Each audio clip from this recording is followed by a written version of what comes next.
Shalom. First and foremost, I want to give all praise, glory, and honor to Yahawah, Bahasham, Yahawashi, Bahasham, Harakakwadash. I would also like to give a double honors to my apostles and elders, the great millstone that taught me this truth. And I would like to say a sincere shalom to the hopeful elect that are scattered throughout the four winds of the world, the men that are prophesying and laboring in this truth and in this doctrine. I say shalom. This is going to be a quick lesson. It's a pyramid-shaped chariot, all right, what you ignorantly call UFOs, which are the chariots of the Most High. And this is the video from 2019. 2019 U.S. Navy filmed pyramid-shaped UFO. Here is that footage. All right, I'm gonna play the video, but this clearly shows you, all right, you Israelites out there that know to show you what time we're in. All right, these chariots aren't showing up just to show, show off and for Esau to shoot videos. All right, these chariots are showing up for a reason. They're showing up to mainly two things, all right, to deliver the elect and destroy Esau's kingdom, all right, and these other armies that are going to fight against the chariots also. Okay, so I'll play the video, and you're gonna, hey, this chariot, I don't know how big it is, but it's a pyramid shape, and the chariots can change their shape from from small to big to the possibilities of the chariots of the Most High is infinite. Okay, so let me play this video right here real quick. It's only 18 seconds, but you're gonna see.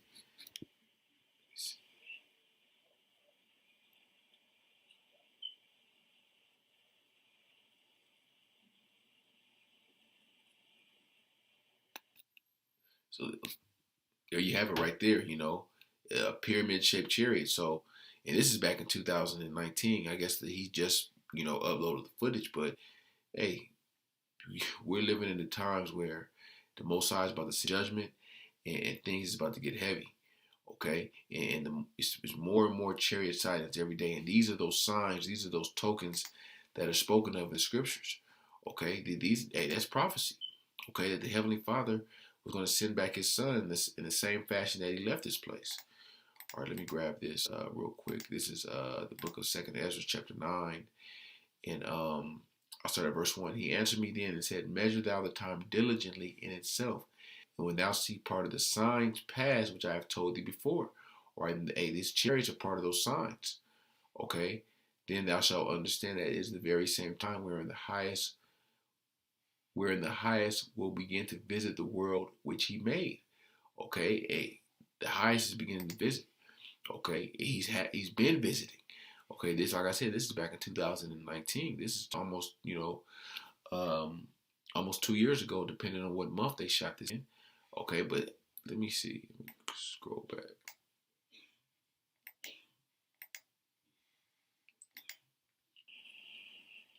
It's glowing too. So, and we're living in the times, all right. And you're gonna see more and more chariot sightings the closer we get. All right. I want to grab this because who knows how big that chariot is. Let me see. I want to see something. If anyone mentions it in the comments, if they can, pretty sure they can't measure it, but but these people, if you ever read these comments of these chariot sightings, these people have no clue what the hell's going on or what's in store. They'll say it's Project Bluebeam or something. A lot of them, scoff and joke. Okay, but when these chariots make themselves seen, and it ain't gonna be a joke then. I don't believe anything the Navy tells you. And a lot of these military, the Navy, the Air Force, they're seeing these things firsthand because they have the radar capabilities, and they're out there. Whether they're doing these drills or they're out at sea, they see these chariot sightings. Okay, and hey, but the scriptures say they're going to fight. All right, Satan and his armies are going to fight against Michael in the armies of the Yahawashi Yahawashi. Actually, I want to grab 2nd Ezra 15, 13, where it goes into the chariots, and it gives a this scriptures right here gives a vivid description of them. Okay, and it tells what their intentions are also. All right, this is Second Ezra chapter 13, and I'm gonna start at verse. I started at 1. And it came to pass after 7 days, I dreamed a dream by night, and lo, there arose a wind from the sea, and it moved all the waves thereof. And behold, and lo, that man waxed strong with the thousands of heaven. And when he turned his countenance to look, all things trembled that were seen under him. That's speaking of Yahawashi. It said the thousands of heaven. That was talking about the thousands upon thousands of chariots that are going to fill the sky. And this is the prophet Ezra, that vision of Yahawashi's return on those chariots. And whensoever the voice went out of his mouth, all they burned that heard his voice, like as the earth faileth when it filleth the fire. And after this I behold, and lo, was gathered together a multitude of men out of number from the four winds of the heaven to subdue the man that came out of the sea. All right, and that's talking about the skies, the heavens. Now, it's not literally talking about the sea. Okay, and it said there was a gathered together a multitude of men. That's all the armies of the world that are going to fight against Yahawashi and the angels. All right, they're going to be fighting each other, but when they see these chariots, all right, they're going to turn all their attention to those chariots, and just like kind of like in what is that? Independence Day, they're fighting for humanity. Essentially, that's what they're going to be fighting for, but they're going to lose miserably. All right, and verse 6. But I beheld, and lo, he had graved himself a great mountain and flew upon it. All right, and the prophet Ezra is describing the chariot as the size of a mountain. Okay, and you know what? This looks almost like a mountain to a degree. Okay, you know how a mountain has a point at the top, in this pyramid-shaped chariot, and it's glowing. All right. Hey, that's what you're up against, Esau. All right. Let me see. And he described it as a mountain. That's how large it was.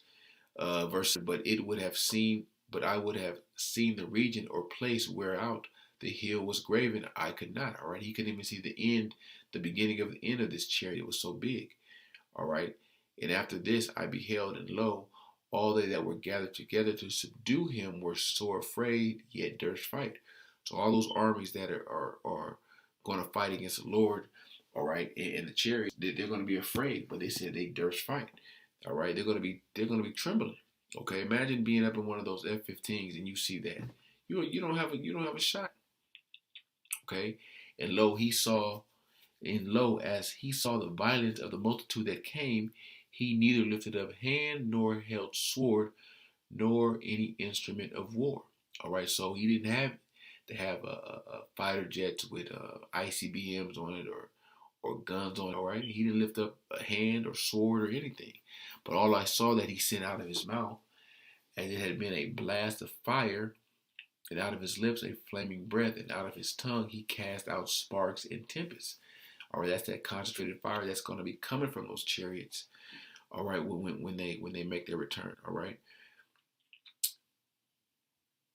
And they were all mixed together, the blast of fire, the flaming breath, and the great tempest, and fell with violence upon the multitude which were prepared to fight, and burned them up every one, so that upon a sudden of the innumerable multitude nothing was to be perceived, but only dust and the smell of smoke.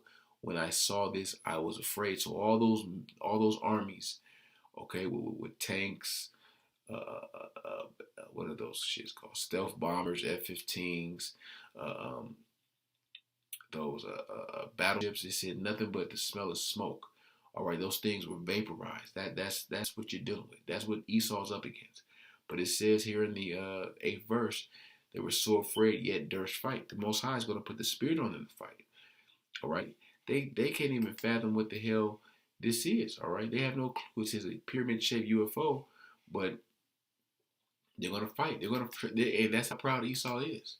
All right, they're going to fight against the chariots. This is Revelation chapter 12 and verse 7.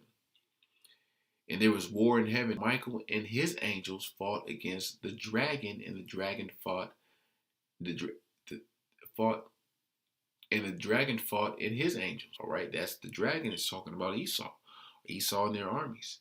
and prevailed not, neither was their place found any more in heaven. All right, that's a precept to this I just read. All right, it said the smell of smoke, but only dust and the smell of smoke. When I saw this, I was afraid. It said their place was no more found in heaven. Okay.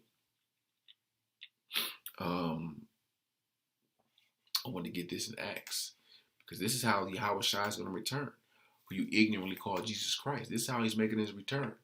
This is Acts 1, and let me see, is it 8? Let me see. No, actually, I'll start at 9. And when he spoke these things, while they beheld, he was taken up, and a cloud received him out of their sight. And while they looked steadfastly toward heaven as he went up, behold, 2 men stood in the white apparel, which also said, Ye men of Galilee, why ye stand gazing into heaven? This same Yahawashi, which is taken up from you into heaven, shall come in like manner as ye have seen him go into heaven. All right, so he's coming back on a chariot, on the cloud. All right, I'm pretty sure they're not going to give you the real definition of this cloud. Let me see, what do they say? Cloud, use of a cloud which led the Israelites in the wilderness. And that's true. All right, that was speaking of a chariot. Let me see if they go deeper into it. Especially for also of that cloud which Yahawah is said to have gone before the Israelites in their march through the wilderness. That was a chariot. Okay, so they know that the Esau knows what the clouds are. Okay, but of course they're not gonna put, of course, UFO in here, or flying aircraft or something. See, properly cloudness. No, but Esau knows. All right, Esau knows what time it is. Okay, that's why they're releasing a lot of this footage now. Okay, so they could say that you could never say that you didn't know. All right. I want to grab this in the book of Psalms, chapter 68, because it's thousands upon thousands, maybe millions of chariots that are going to fill the sky. The scriptures say that the sun shall be blotted out. All right, they got a chariot that's larger than Earth. All right, the planet Earth. They got chariots that can go in the sun. All right, like I said, the capabilities of these chariots are infinite. This is Psalm 68 and verse 17. The chariots of God, the chariots of the Most High, are 20,000, even thousands of angels. The Lord is among them, as in Sinai in the holy place.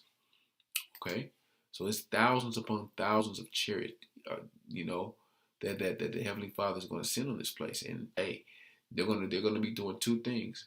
All right, destroying Esau's armies, Esau's militaries, and delivering the elect. Okay, they're going to be zapping these people too. They're going to be zapping 2/3 of Israel. Right?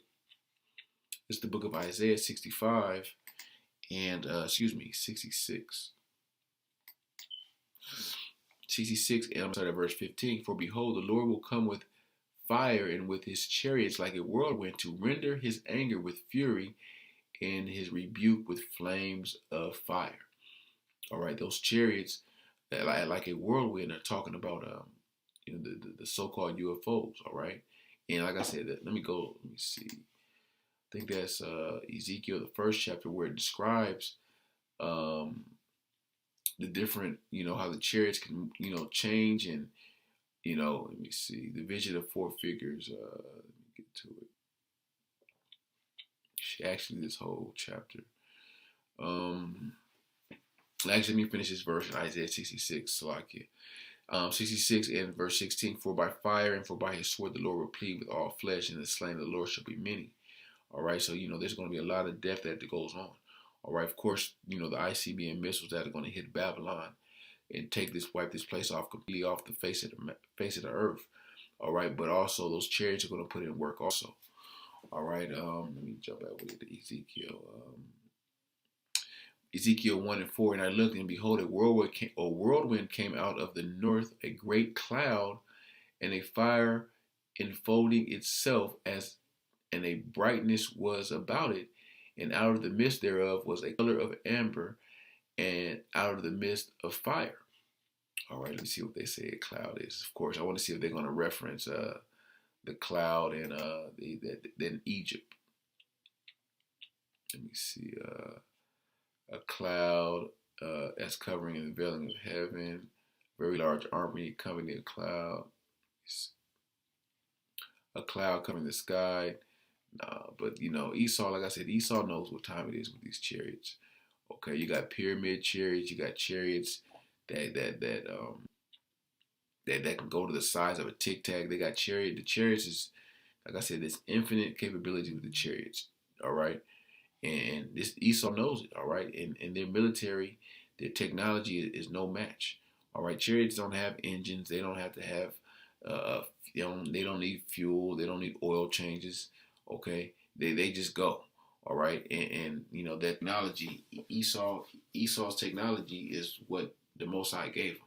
Okay, Most High didn't give him the knowledge of you know the deep knowledge of, that he has that the Most High possesses. All right, he gave Esau just base really base level knowledge. All right, yeah, he has knowledge in certain things, but it's base that the Most High gave Esau. All right, so hey, these chariots are making themselves seen. And hey, we're coming into these times where you're going to see more and more chariot sightings. And, you know, only the men of the Lord, only the prophets, all right, and the elect are going to know what these are, all right? So, Lord willing, this lesson was edifying to the elect. I want to give all praise, glory, and honor to Yahawah, Bahasham, Yahawashi, Bahasham, Until next time, I say shalom.